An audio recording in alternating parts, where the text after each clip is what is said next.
Hi from Uganda and welcome back. Today we will talk about one of my favorite topics. We will talk about lifestyle inflation and the notorious rat race. What are those and what you should do to stay away from them as far as possible. In case you're new to this channel, my name is Manuel Marcel Mohrenhoff from Expat Journal, your YouTube channel to master your life and career abroad. In case you're new to this channel, subscribe now so you are always the first to enjoy new content. And now have fun with the video.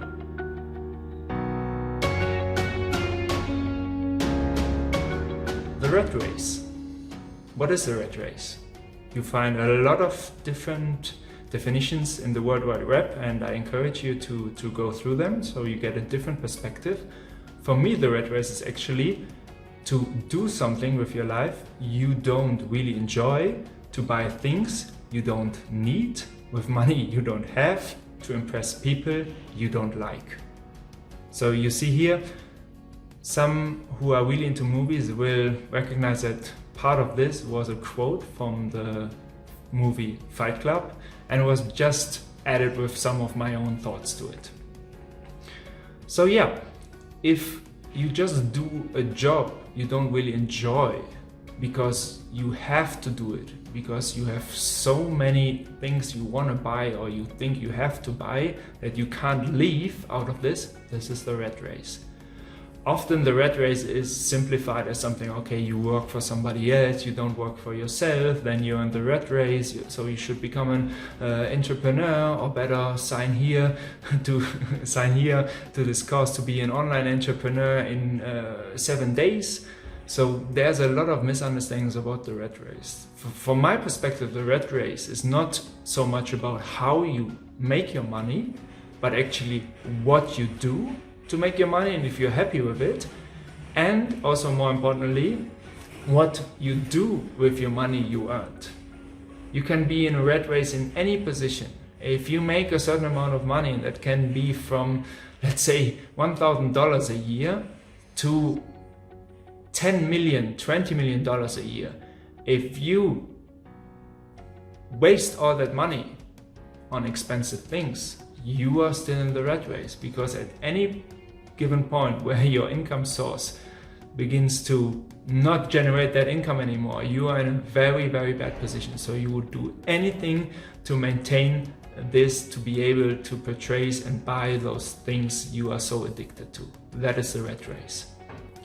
And what is lifestyle inflation? Lifestyle inflation is something directly related to the rat race, and in my opinion it leads to the rat race. Lifestyle inflation basically means that whenever you manage to increase your income, doesn't matter where your income is coming from, when you manage to increase your income you feel at some point, okay, now I am entitled to also have a better standard of living. Because you worked hard for it, you deserve it, right? That's what the marketing, the media is telling you. You work hard, so you should indulge in all those nice things that are out there. And that is the lifestyle inflation. So all the more money you make, you're basically throwing out of the window in somebody else's pocket to feel better about yourself. And maybe also distract yourself from the fact that you're not actually enjoying the things you do to earn money.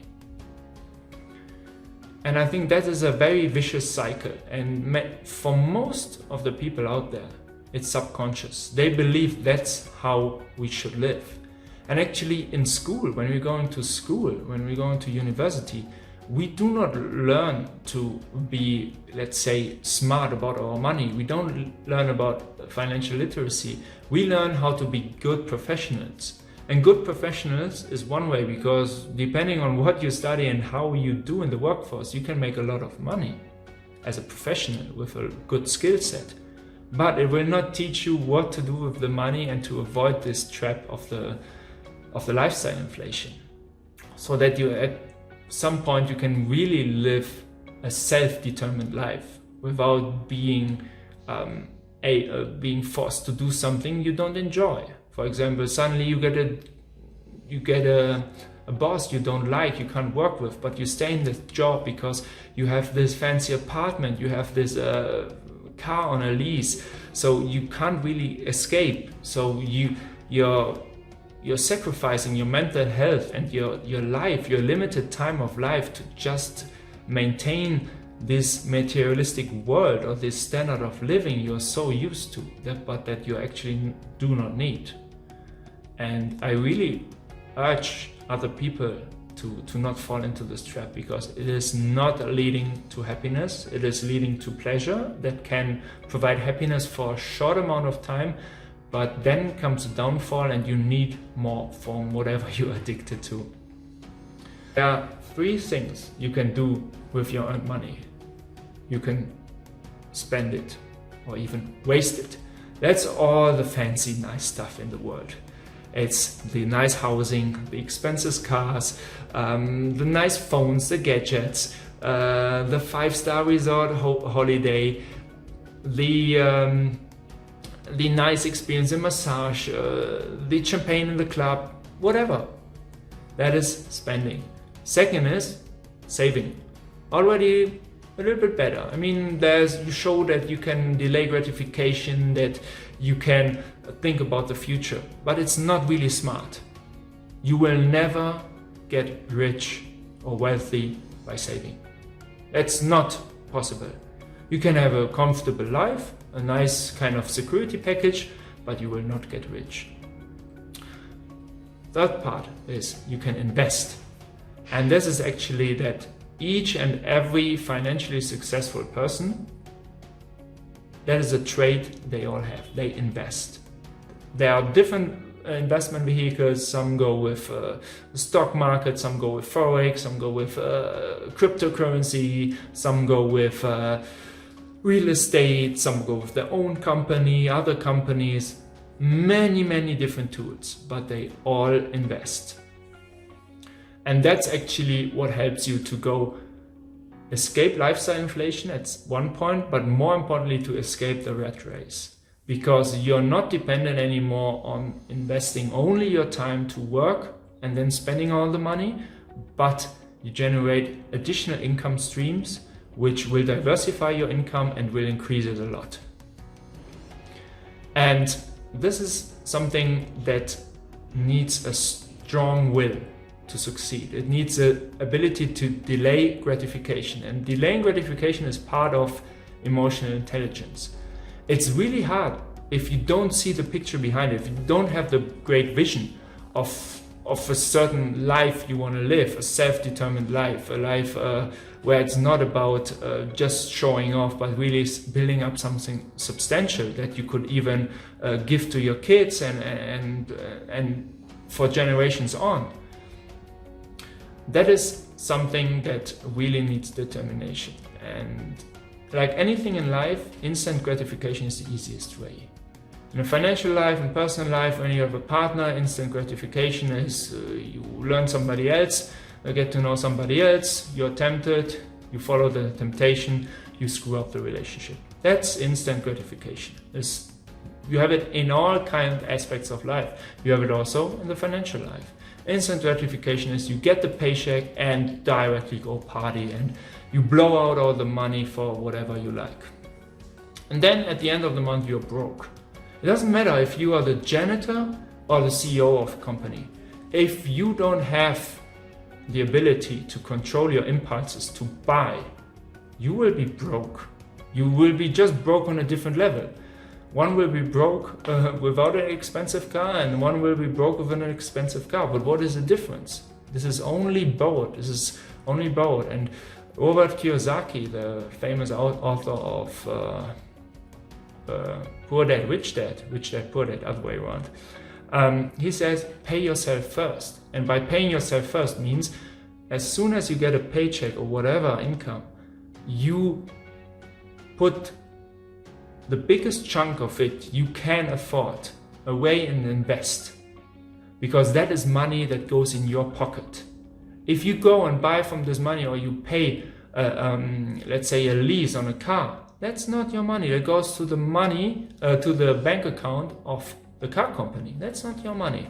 That car is only leased there. It's not even yours. And that is the difference. And I don't want to talk too much about it. I could go in very much detail because I love it. It's really something that I'm really passionate about, this topic. And I can just tell you, once you really understand how the world works and how capitalism works and consumerism, and then you can actually, if you control yourself, you can take so great advantage of this world of consumerism, which is deeply connected to, I think, the imperfect nature of humans, that you can greatly benefit from it, while others just indulge. You can actually build something substantial. And then if you can delay gratification, you will be able to live a life that only the majority of people is able to afford. And even less people when you come to those who build it by themselves and not like were in the lucky position to have rich parents or won in the lottery. That's a different topic. I'm not talking about that. But to keep it short and give you a couple of tips to be able to not fall in the trap of lifestyle inflation is look at, for example, if you have a product or something you want to buy, ask yourself, do I really need it or not? If you don't need it, you might want it. That's okay. Do you want it because you really enjoy the product itself and its functionalities, or do you want to impress somebody else? You want to boost your confidence. You want to have recognition. And then don't buy it, because this will not give you any value. Third of all, if you have something you want to buy, don't buy it. Wait 3 nights, sleep over it, and then if you still really want to buy it and you feel confident that this is something you need and you want intrinsically and not because because you want to impress others, then it might be a good idea because it brings you joy from just the product itself. And fourth, if you can't afford it 10 times, don't buy it. I will never understand those people who buy a car or lease a car, they lease a car most of the time, that they can't afford 10 times or 20 times. It's just over your budget. If they spend 20, 30, 40% of their dispensable income on a car lease, that is so crazy. That is so dumb. If you can't afford it 10 times, don't buy it. It's just over your budget. And last but not least, will buying that good or that service, will it collide with your investment plans? You have to have priorities. Either indulging in direct gratification, whatever that might bring you, or if you have a bigger picture and you have really a vision how you want to live the rest of your life and how you want to live in 10 and 20 years from now on. And if it doesn't collide, because if you, let's say, buy something small, or it will not collide with it, but if you buy a car lease, it might collide with your investment plans, and then you have to make the decision what is more important to you. Okay, I think that was it for now, for introduction into the rat race and lifestyle inflation. And let me know if you want to hear something more specific about one of those topics where I can dive a little bit deeper into, because we already reached the limit of my videos from a time perspective. Let me know what you like, what you didn't like. Leave me a comment, leave me a share, and till next time, thank you and bye bye.